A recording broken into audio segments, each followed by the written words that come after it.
Boa tarde a todos, a todas, a todo mundo. Queria dar boas-vindas aqui em nome da diretoria do Unicamp.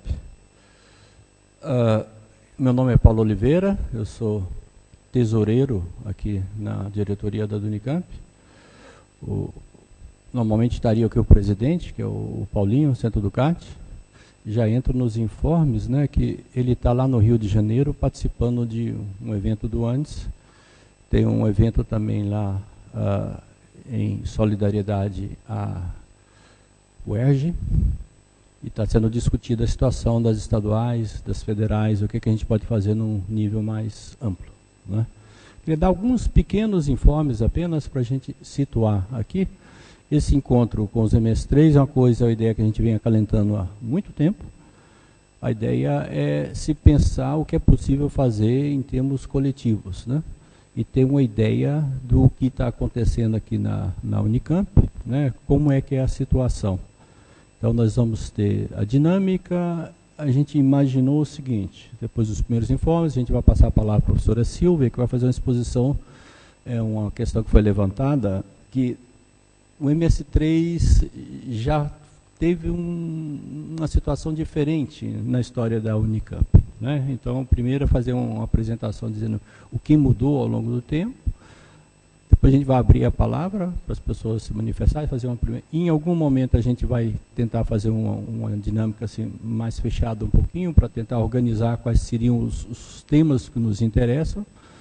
Bom, nós vamos ter um coffee break. Vocês vão receber uns cartõezinhos aqui. Enquanto o pessoal estiver tomando o café, a gente vai tentar organizar isso daqui para colocar na tela e ser gravado. A ideia é um primeiro apanhado das questões que interessam. A gente quer ver o que seria possível nós, enquanto representação dos docentes, o que é possível fazer, né? Nós temos aqui 2 representantes da MS3 no Consul, é isso? O Sávio é titular, o professor Gustavo é suplente. Algum outro representante no Consul? No Consul não, mas tem gente que é representante MS3 nas respectivas congregações, talvez. A Bárbara, é isso? Tá? Ou seja, seria para a gente discutir uma coisa importante, a gente saber o que tem de comum e o que é específico de cada unidade, né? Mas eu queria só fazer alguns breves informes aqui, né? Essa semana, de algum modo, é atípica, né? A gente está com muita coisa acontecendo aqui. Então, eu queria lembrar, bom, a gente tem o seminário, tem uma outra coisa, vamos ver aqui, onde é que está o negócio da Unimed aqui, está falado aqui na página, acho que não, né? Mas vocês receberam, algum tempo atrás, uma questão sobre o reajuste Unimed. É um tema que pega no bolso de todo mundo, né? É uma situação bastante complexa. Então, se vocês deram uma olhada na nossa agenda, nós estamos com 3 pré-reservas de diretoria aqui para o auditório, final do mês de novembro, início de dezembro. Não sabemos se vai ser possível fazer assim, mas a ideia é, num primeiro momento, a gente já convidou o representante da Unimed para apresentar a visão deles sobre a situação dos planos de saúde no Brasil. Como é que a Unimed, né, a visão deles, se eles vão aceitar ou não fazer uma coisa aqui de público, é outra história. No segundo momento, a ideia é apresentar a visão de como isso está evoluindo do ponto de vista da Unicamp, nossos dados, né, como é que ao longo do tempo está mudando a questão das faixas etárias, como é que os custos, como é que surgem os custos, etc, etc. E um terceiro momento tem um título provisório, o que fazer? Como é que nós vamos negociar com a Unimed ao longo do tempo, né? Em 2018 vai ser uma discussão bastante complicada. Então já fica o aviso que isso vai entrar em pauta em algum momento. Vocês receberam algum tempo atrás uma questão sobre o restaurante aqui do Unicamp, que tem um novo modelo de contrato que foi aprovado pelo CR, vai passar a ser uma concessão de uso, e em função disso está saindo hoje aí um questionário para as pessoas se posicionarem o que acham que é importante. Nós vamos dar um trato também, queremos dar um trato ali atrás, então é uma outra coisa que está acontecendo. Tem uma terceira coisa que demorou também para sair, acho que não está, estava visível aqui, não está tão mais visível aqui, é um boletim em defesa da educação pública. É um boletim que trata de atores que estão aí fazendo a defesa da privatização do ensino, inclusive dentro da própria universidade.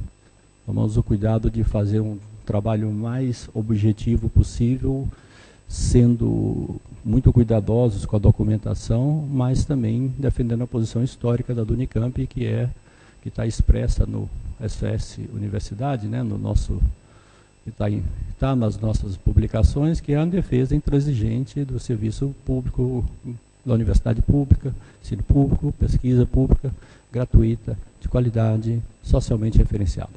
Tá? Então esse é um boletim bastante longo, que a gente toma uma posição em relação ao que está acontecendo aí.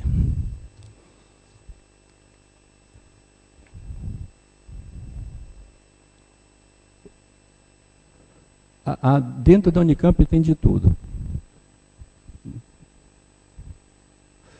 Tem que defende aqui nas assembleias, tem que defende em outros fóruns, como o Conselho de Representantes.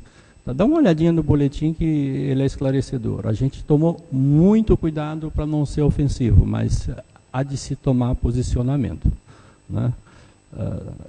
Vale a pena, né? A gente teve colaboração de vários pesquisadores, inclusive com cuidado de não estar colocando o nome de todo mundo, porque possivelmente vai ter um aumento dos ataques ao nosso site em breve. O boletim está também, tá? Baixar um pouquinho. Ups. Aqui, tá? Esse é o boletim. O PDF é um pouquinho pesado, tá? Mas o boletim foi impresso, 5.000 exemplares, distribuídos inclusive fora do campus. A gente precisa de conversar com a sociedade, assumir um papel que a do Unicamp historicamente sempre teve. Tem um outro longo do Fórum das 6, que tem a ver com uma questão mais ligada a salários, né? Então também vocês estão recebendo, está no site e está sendo distribuído. Tem mais coisa? Acho que não. Só pode dizer que tem muita coisa acontecendo. Isso daqui é o nosso. Na nossa página tem em debate, seminário MS3, tem 2 documentos que a gente resgatou, e eu confesso a vocês que no contexto desta semana eu não consegui ler tudo não. Tá? Mas é só para dizer que o assunto não é novo. 2011 já tinha sido colocado pelo fórum a questão de valorizar o início da carreira. Naquela época, teve uma discussão que levou a divisão, né, de várias MS3, 1, 2, 5, 1, 2, 3. Mas teve uma coisa curiosa também, que o Paulinho saberia relatar com mais detalhe, é que no momento que se discutia a valorização do início da carreira, teve um aumento diferenciado para o final da carreira, o MS6. Na nossa relação com o CRUESP, a coisa é meio complicada, né? E aí, antes de passar a palavra para a professora Silvia, eu queria retomar um slide apresentado aqui pela pró-reitora de desenvolvimento universitário, né? Esse é um slide retirado da apresentação dela, que foi feita aqui, na discussão sobre as finanças da universidade. Se nós estamos falando de MS3, nós estamos falando de mais do que 50% dos docentes da carreira MS. Eu estou aqui numa condição tanto quanto falar uma palavra esdrúxula, porque eu não sou da carreira MS, eu sou da carreira Jabuticaba, que tem menos de 30 docentes, que é a carreira de docente de ensino de línguas, chamadas carreiras especiais. Tá? Então, eu sou a pessoa menos qualificada para discutir as questões que estão aqui. A ideia é que vocês discutam, ouvir vocês.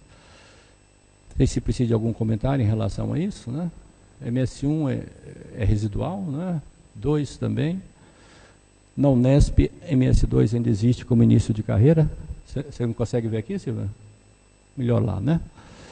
E MS2, MS3, 1 é 32,72, é isso, 31, né? É isso, aqui, 32, e MS32, 20,42, que dá algo como 53%. Ou seja, os assuntos do interesse nosso aqui, de vocês, são os assuntos de mais da metade da carreira, né, dos docentes da carreira MS. Então a ideia é levantar os problemas. Eu acho que isso posto já passo para a professora Silvia. E a gente tem microfone aqui embaixo, né, Fernando?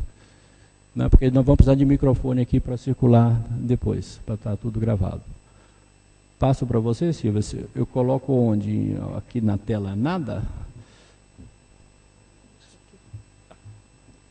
Bem, boa tarde a todos e todas. De alguma maneira, o que eu vou mostrar para conversar um pouco, levantar alguns pontos com vocês, vem um pouco da história, né, do que foi e do que é CMS3 na Unicamp, não só do que é, né, porque eu acho que...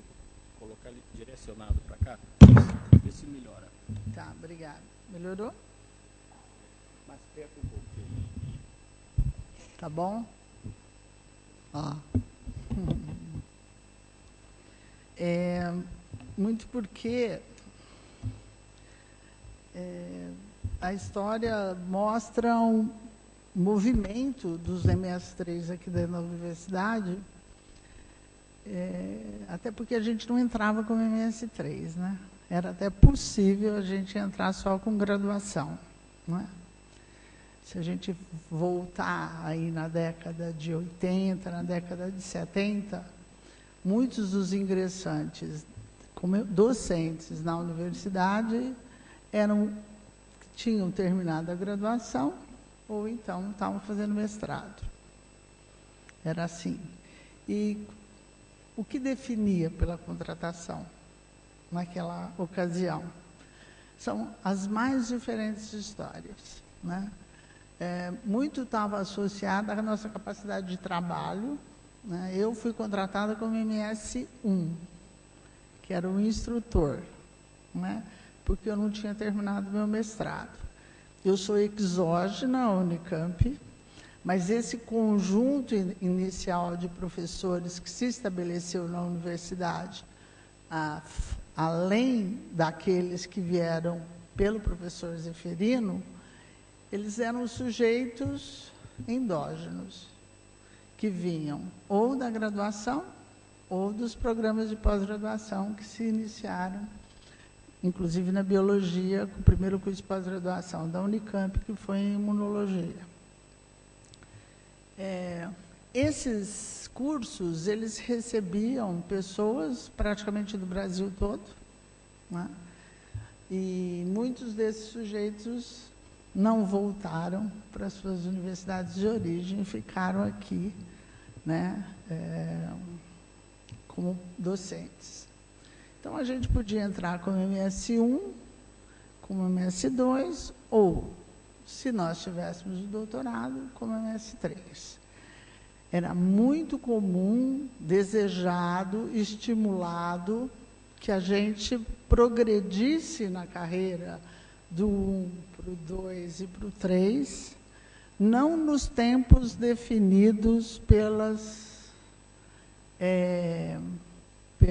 fundações ou por CAPES, FAPESP, etc, etc. Nós tínhamos um tempo melhor e maior para a nossa formação aqui dentro da universidade, não é? Nós não éramos pressionados pelos prazos. Essa é uma coisa que diferencia muito, eu acho, a nossa formação inicial, da formação inicial de hoje. Que vai levar, na minha visão, a que hoje, em algumas áreas, o docente que termina o MS3, só depois do segundo pós-doc que ele consegue competir num concurso interno nosso, né? Isso mudou completamente a presença desse MS3. Naquela época, talvez a nossa formação fosse uma formação sólida, estabelecida, mas muito mais interna e muito mais endógena do que ela é hoje.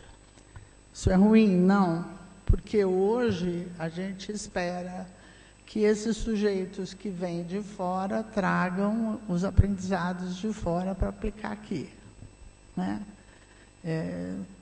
Mas aí é um pouco engraçado, porque a gente sempre espera que os docentes novos sejam mais propositivos, tragam situações de mudança e eles rapidamente se adaptam ao que nós, os mais velhos, fazemos e tentam, de alguma maneira, seguir os mesmos protocolos. Eu acho isso não bom. Tem uma sequência aqui. Bom, uma coisa que era importante e era única na Unicamp, naquele período, isso eu vou falar até 91, era a obrigatoriedade de um relatório anual. A gente fazia relatório todo ano, né?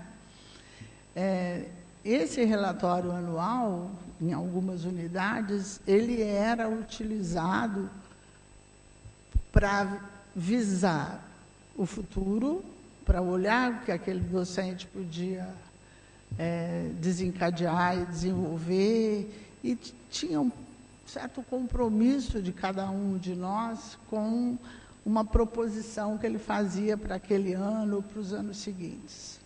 A USP e a Unesp não tinham relatórios anuais. A USP tinha um sistema de recontratação.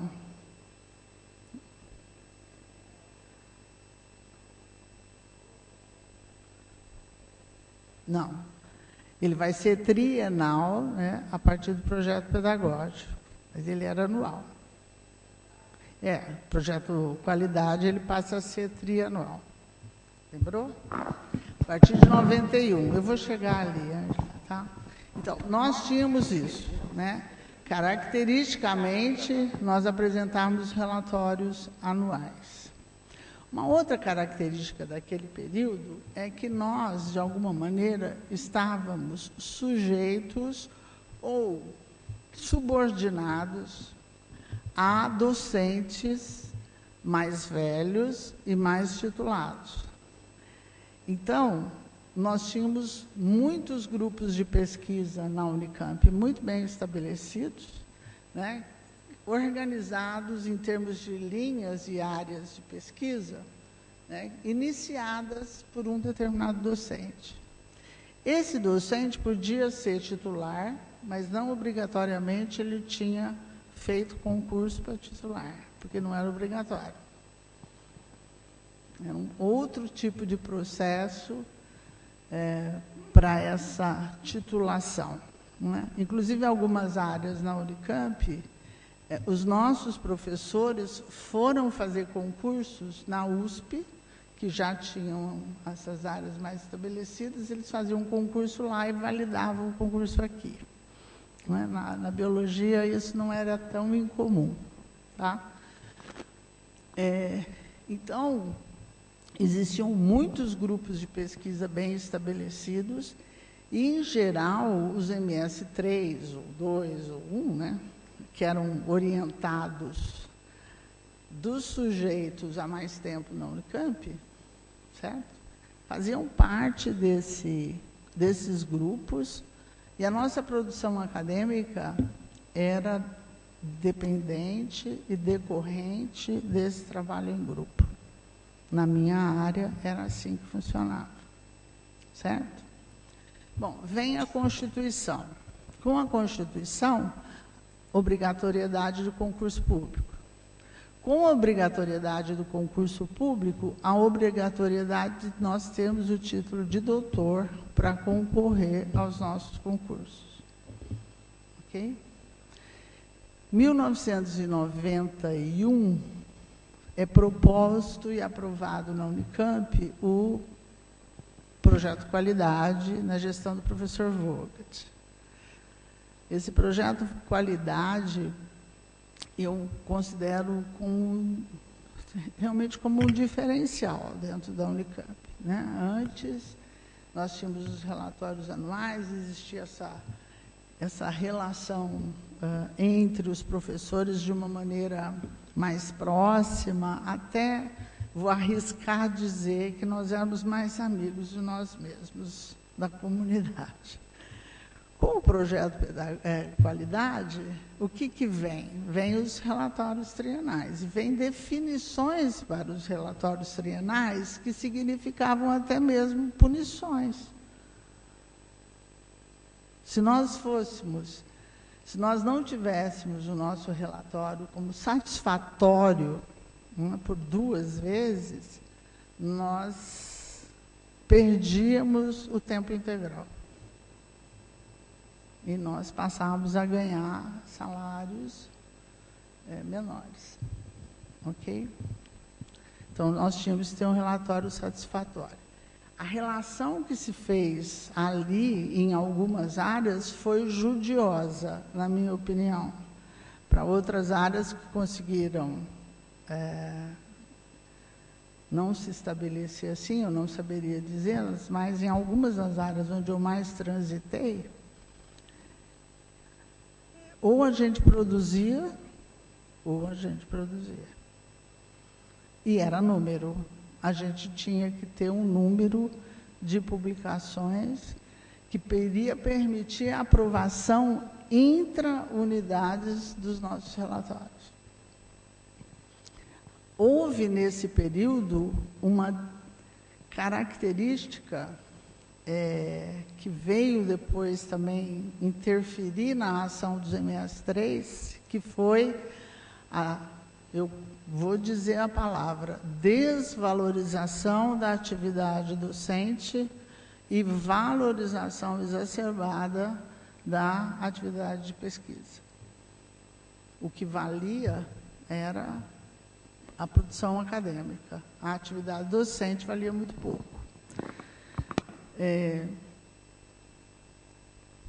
Isso fez com que os professores MS3 procurassem cada vez mais o seu desenvolvimento na área da pesquisa, especificamente. Não que eles não gostassem ou deixassem ou qualquer coisa, mas realmente houve uma desvalorização da parte de ensino. Muito bem.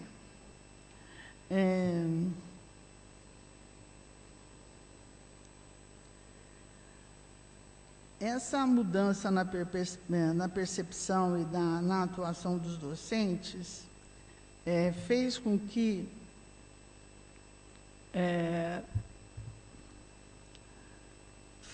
muitos dos docentes MS3, e aí vem logo depois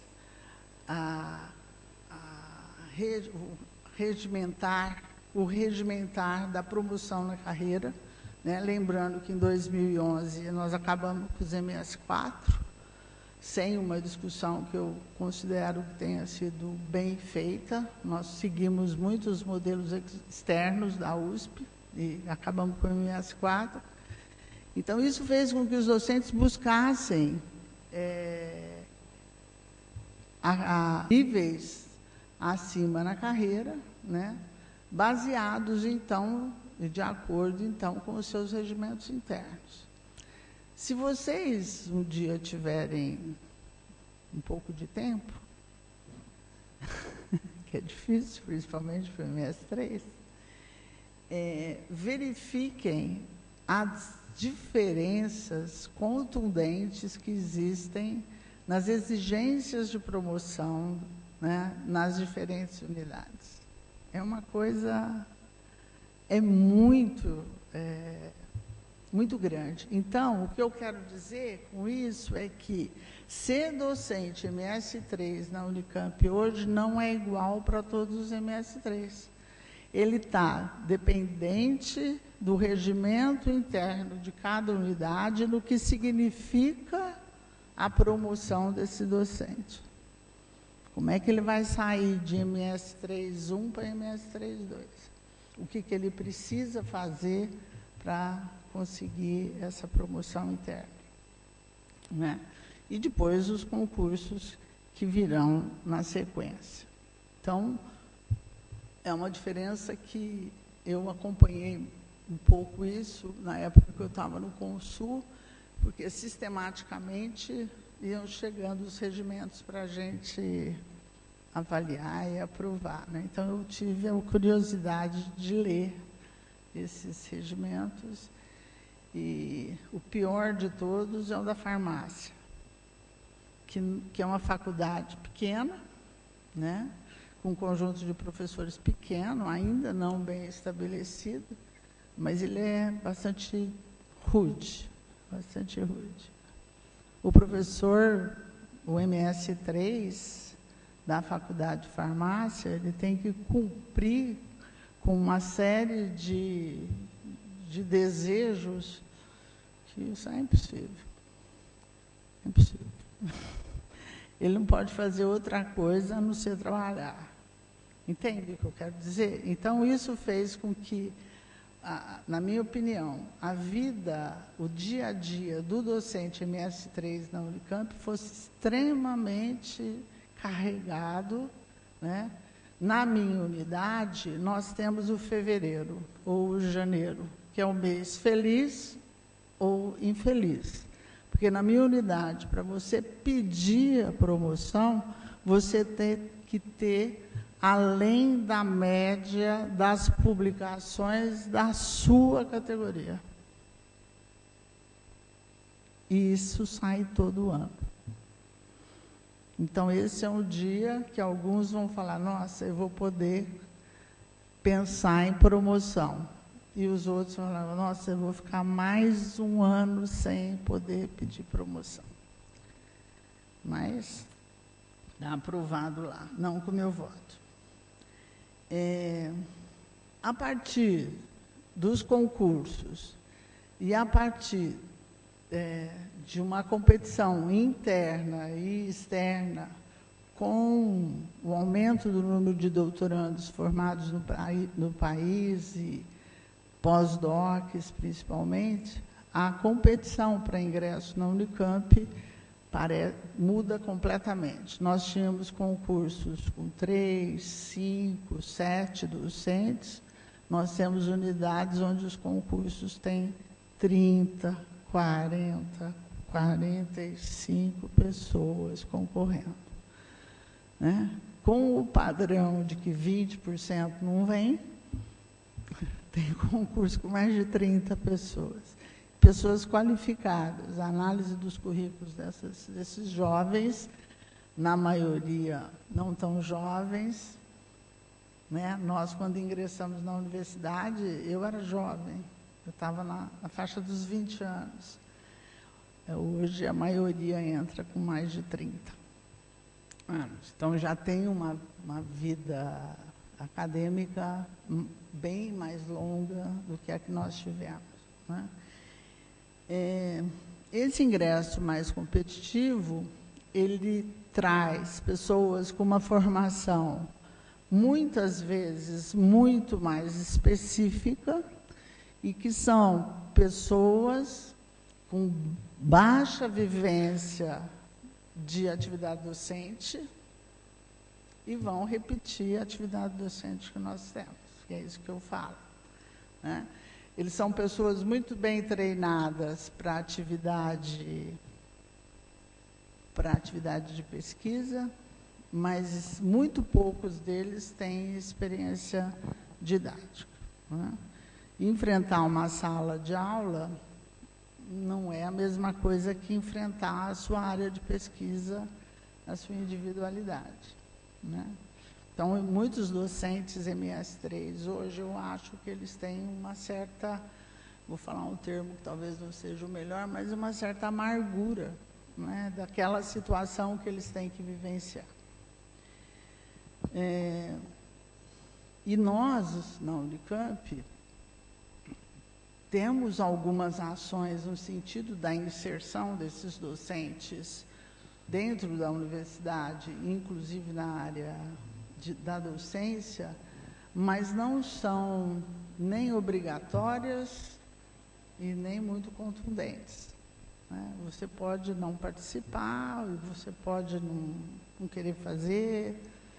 Então, essa parte da formação docente dos nossos MS3 nunca foi preocupação da Unicamp. Não é de hoje, não é agora, mas nunca foi. Bom, outro... Pode? Pois não. São duas coisas, na realidade. Qual que é a diferença do MS 3.1 que entra hoje de vocês que entraram como graduados lá naquela época em relação ao ensino de graduação? Vocês aprenderam durante a faculdade. Boa parte dos MS 3.1 também, então. E, pelo menos na minha unidade, na FEM, os professores mais bem avaliados pelos alunos são MS 3.1. Que bom. Não tem diferença. Não há, é o que eu disse, a Unicamp nunca se preocupou, né, com essa coisa da formação do docente para a docência, né? A formação da docência, ela prevê sim, ela tem sim uma coisa a ser formada do sujeito, né? Você não é bom professor porque você nasceu bom professor. Eu, pelo menos, acredito nisso, entendeu? Então, não tem diferença, né? O que acontece é que, naquela época, como nós não tínhamos tantos gargalos ou tanta pressão sobre nós para que nós produzíssemos, nós podíamos nos dedicar mais à graduação. Essa é uma diferença clara e evidente para mim, né? Nós podíamos tranquilamente participar de 2, às vezes até 3 disciplinas, sem pressão, né? A pressão que existe hoje é muito mais pela produção do que você dar aula. Então, é isso. Agora, eu fico feliz em saber que tem jovens que estão se dando bem no ensino, né? Eu fico feliz, tá bom? Você tinha outra pergunta? Então, era só essa. Já quase terminando, uma outra coisa é a atividade administrativa. Nós podíamos nos envolver com a atividade administrativa, mas elas eram, na maioria das vezes, opção do sujeito. Hoje, eu acho que não é opção do sujeito, é imposição aos MS3. Há algumas unidades que, coitado, o MS3 chega, daí a pouco ele vira representante, ele vira coordenador, baseado no preceito de que ele vai ganhar experiência. Eu acho arriscado você colocar um jovem para ser seu representante numa CCG, numa comissão de pós-graduação, né, num nível de discussão onde, na minha concepção, há necessidade de uma vivência acadêmica para que você possa desenvolver bem essa atividade administrativa, né? E a atividade administrativa, elas consomem muito nosso tempo, né?